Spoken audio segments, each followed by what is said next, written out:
I was born in San Angelo, Texas, but that's because my father was in the Air Force. Probably lived the longest in Wiesbaden or in Texas.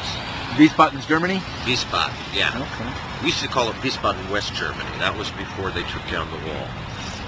Well, Wiesbaden was fun because they had some of the best chocolate that was available in the world at the time. Here in the U.S., you basically had Nestle's and Hershey's.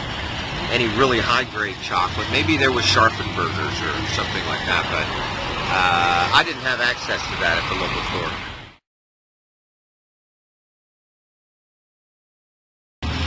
Well, it's been a while since I've really had a major depression because I stay on antidepressants. I take both Prozac and Elavil. Small amount of Elavil, but it works really well in combination with Prozac. And it really works. It makes a huge difference. The worst thing about depression, it isn't just in the earlier stages where I'm feeling bad, where there's a lot of pain, but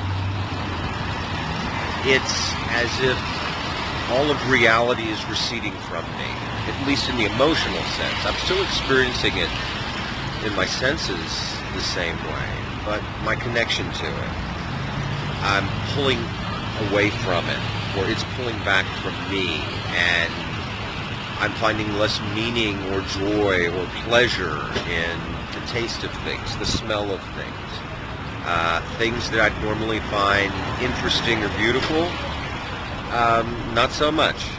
Not when I'm depressed.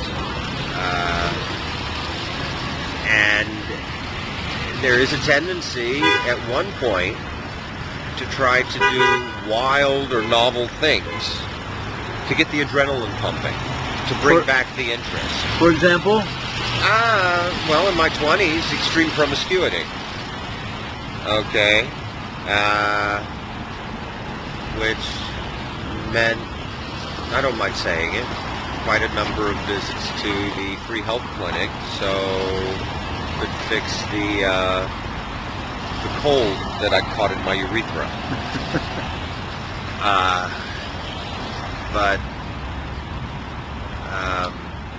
just crazy stuff. Yeah. You know, what for me was fairly crazy because I was a really uptight child, and what I call crazy may not be quite as wild as what some other guys would call crazy. Do you see yourself at a certain point getting out of the situation you're in now? Perhaps. But there was a time when it first happened where I was running all over the place trying to find out what resources were available to help me get up off the street. And you spend so much time trying to get to this appointment with some caseworker and to go over here to get your medication.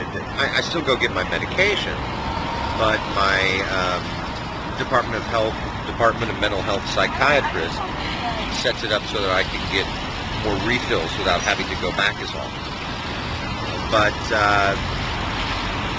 you're spending so much time running all over the place, frequently carrying all the things that you own, often having to walk, and that's no matter what kind of weather it is, if it's very hot or pretty cold or whatever, and it just wears you out, you know.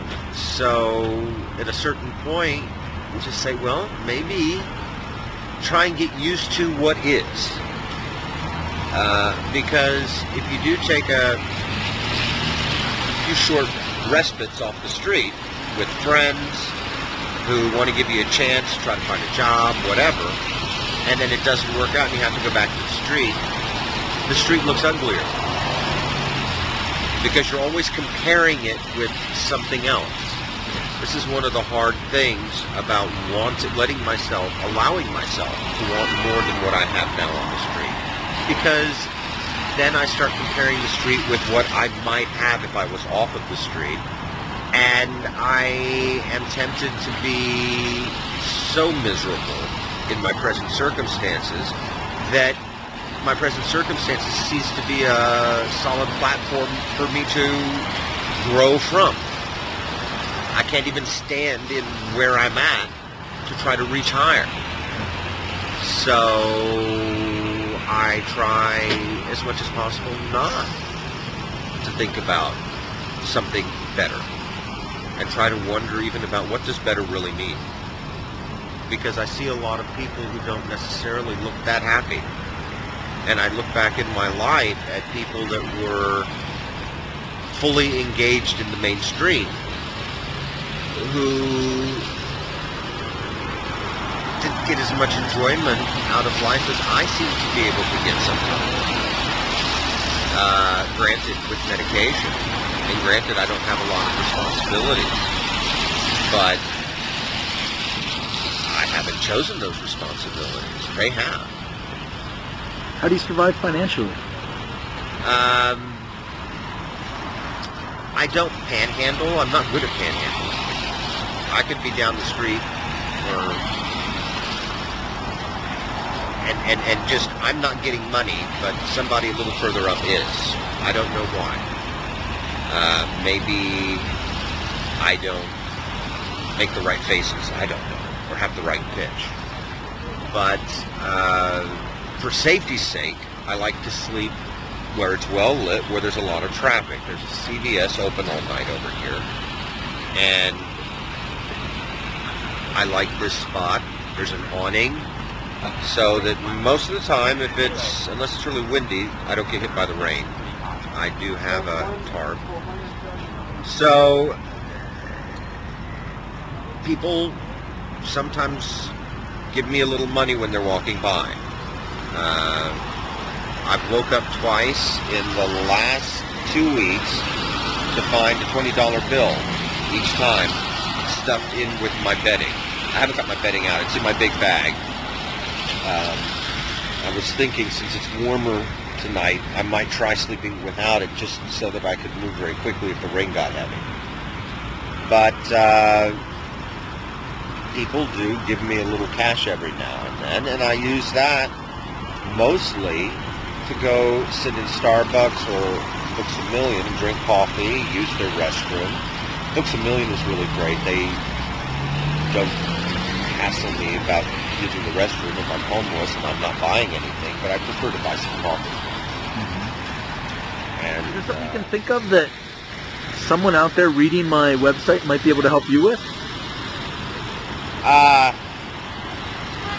Well, things I like to keep with me that I'm running low on. I like a good multivitamin, multi-mineral. You know, store brand is fine. Big bottle of ibuprofen. Because you get a headache out here. I'm struggling with a sore back right now, taking some enteric aspirin, about to run out of that. My back will be fine within a few days. It's just a pinched nerve or pulled muscle, I'm not sure which. But never, or a Starbucks card with some money on it so that I can get into Starbucks and buy a cup of coffee, sit inside, warm up, and use the toilet. In the morning, I probably go and drink coffee most of the day at Books A Million. And I've got a book. I don't know the author's name, but I may sit there and read. I haven't really taken the time to read it. It's The God of Small Things. It won a Booker Award. And I haven't really let myself get into any quality fiction recently. Usually just the type of books that are like comic books without pictures. Fun stuff. You know, like Jim Butcher's Harry Dresden series, where he's a wizard in modern Chicago helping the police solve crimes that the police don't like to admit might involve werewolves or vampires. Yeah, that's Stuff that you can get lost in. You can get lost in, and it's like pre-digested pablum. You know, it's comic books without pictures. Yeah. But I want to try this book, and it looks like it's real literature, you know, so I thought maybe exercise my mind a little bit.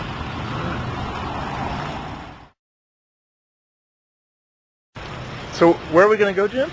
Well, we're going to go behind Marvelous Market over here. They've been closed about an hour, and I usually like to get there earlier, but it's cool tonight, so if there's anything left, it won't have had a chance to spoil. Yeah. They get deliveries in the morning, and then what they don't sell during the day goes out that night. So there's usually some food back here. Yeah. And they keep it separate from the other garbage, like they know that there's people who might want it. They don't, I mean, they know that they don't want it to go to waste, right? I guess. I don't want to try to guess other people's motivations too much. But let's see. It's in here. Someone may have already gotten it. Okay, that's regular. That's regular garbage. Let's see here.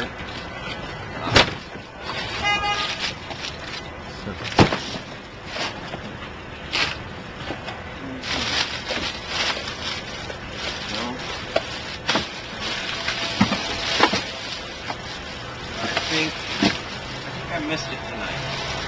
Somebody's been here already. Well, I'm sorry. I hope I didn't make you miss it. No, it's okay. So sometimes you get lucky. Yeah, especially when they have the Thai steak salad. Is it good? Oh yeah, these chunks of medium rare roast beef or steak. So Sounds delicious. yeah, and also too, they have these good almond rolls. It's like a croissant, but they've got a sweet glaze on the outside with some slivered almonds, and on the inside there's some kind of almond paste. It tastes kind of like marzipan.